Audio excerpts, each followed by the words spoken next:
En este caso ya vamos a avanzar específicamente con la obra, con El Rey Lear, esta obra que de alguna manera nos permite hacer eje, centro hoy en este curso para hablar, para referirnos a la tragedia isabelina. Una tragedia Rey Lear que Shakespeare escribe en 1606. Y en este caso, antes de avanzar en esta clase, antes de avanzar con determinadas particularidades de la obra, vamos a repasar algunas zonas que tienen que ver con el argumento, hacer una especie de resumen de cómo avanza la trama de la obra. Por supuesto, como siempre digo, siempre que realicen cualquiera de los cursos que refieren a la historia de la escritura, a determinadas zonas y géneros de la escritura y donde propongo obras a leer, siempre por supuesto recomiendo que las obras sean leídas, por supuesto, antes de realizar el curso, porque va a ser siempre una manera de poder profundizar, estar más familiarizado con las cuestiones de las cuales se habla en el curso, sin quedarse con algunas zonas que por ahí no resuenan o no comprenden justamente por no haber leído la obra. Así que esta tercera clase hace a modo de resumen del argumento, pero por supuesto, en la medida que lean la obra, siempre va a ser más productivo para ustedes mismos que observen este curso. Entonces, el argumento, bueno, en Lear tenemos este inicio de la obra donde el rey Lear, el héroe protagónico de la obra, decide correrse del trono, dejar su poder y delegarlo en sus hijas.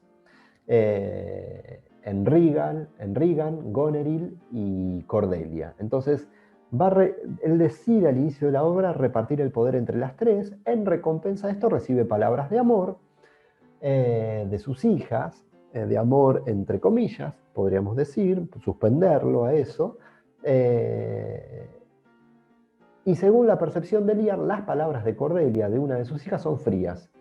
Quien ella asume en un momento de la obra que lo ama como el deber manda, ¿no? Como una cuestión más fría según el entender del rey. Entonces, el decepcionado, de algún modo, desplaza a Cordelia y reparte su reino entre sus otras dos hijas, entre Regan y Goneril. Cordelia, avanzando la trama, Cordelia es aceptada sin dote, sin riqueza, sin nada, por el rey de Francia, y Regan y Goneril, una vez que adquieren el poder, empiezan a rebelarse contra este padre, contra el rey.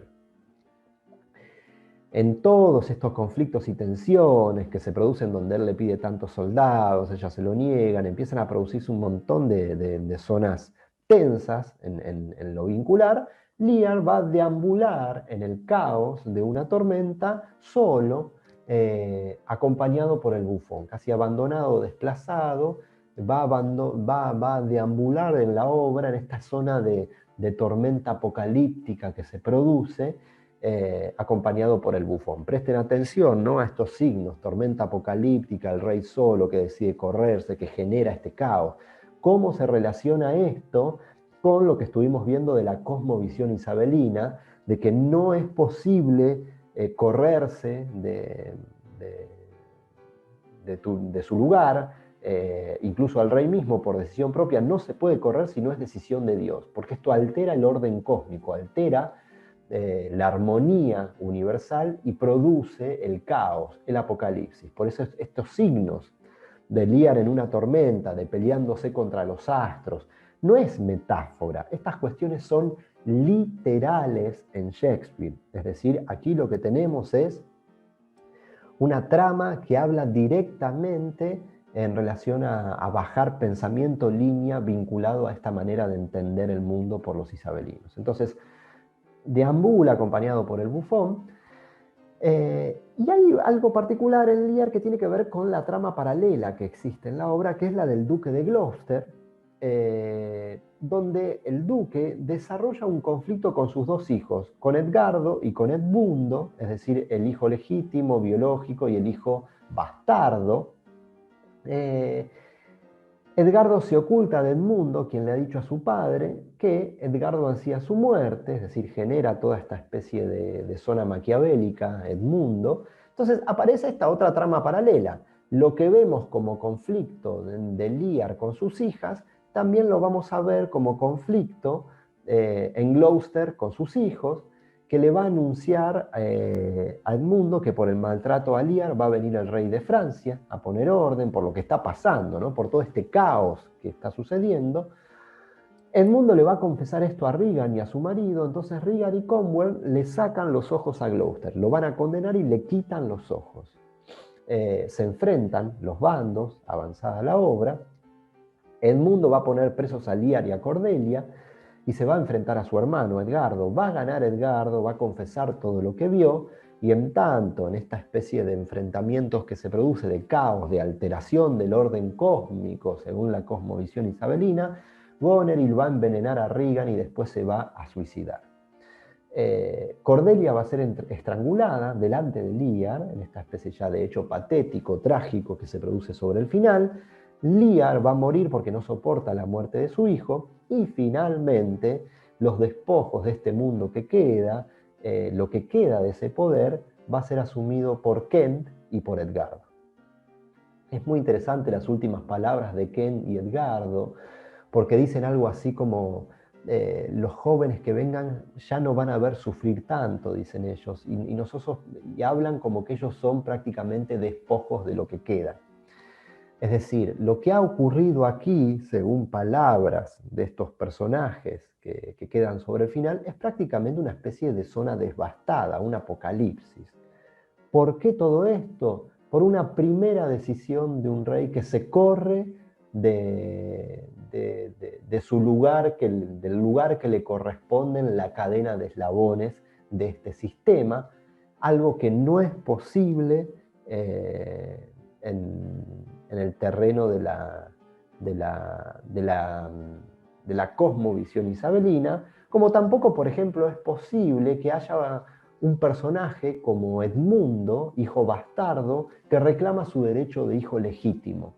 Eso tampoco es posible, porque él, al ser el hijo bastardo, ese es su lugar. Él no puede reclamar de ningún modo ocupar un lugar que en términos de la cadena del ser no le corresponde.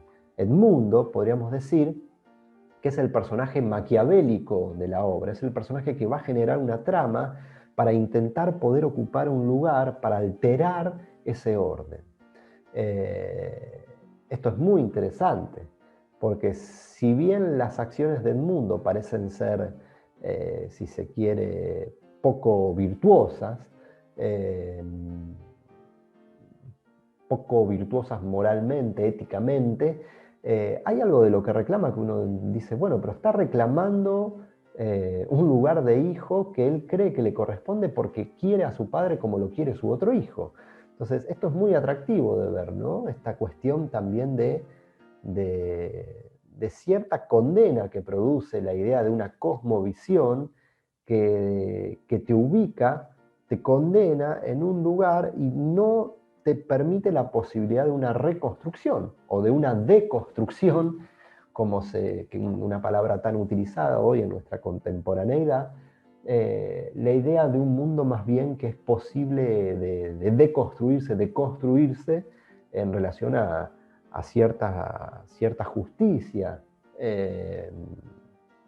Hay un pensamiento muy, si se quiere, podríamos decir tal vez retrógrado en el pensamiento de esta cosmovisión isabelina, de sujetar el mundo a una idea de pertenencia según la cuestión de sangre o el lugar que te toca ocupar, casi por una cuestión natural, entre comillas, divina. Esto es bastante sospechoso, podríamos decir, pero es interesante ver cómo esto se refleja en las obras de Shakespeare, y si bien nosotros hacemos metáforas con las obras del autor inglés, hacemos símbolo y lo asociamos con nuestra contemporaneidad, y las puestas en escenas de hoy tal vez abordan las obras de Shakespeare desde lugares muy atractivos, vinculándonos con nuestra contemporaneidad. Hay que entender que el autor estaba siendo bastante rígido también en su pensamiento, en su manera de, de bajar líneas sobre este modo de entender el mundo. Esto es interesante, muy interesante de ver en relación con este genio de la literatura, que tiene estas zonas de pensamiento justamente también porque trabajaba para la monarquía, básicamente. Los Kingsmen eran la compañía del rey, entonces se entiende también desde dónde se produce y por qué aparece esta bajada de orden teocéntrico, monárquico, que es lo que caracteriza a esta cosmovisión isabelina, esta manera de entender el mundo.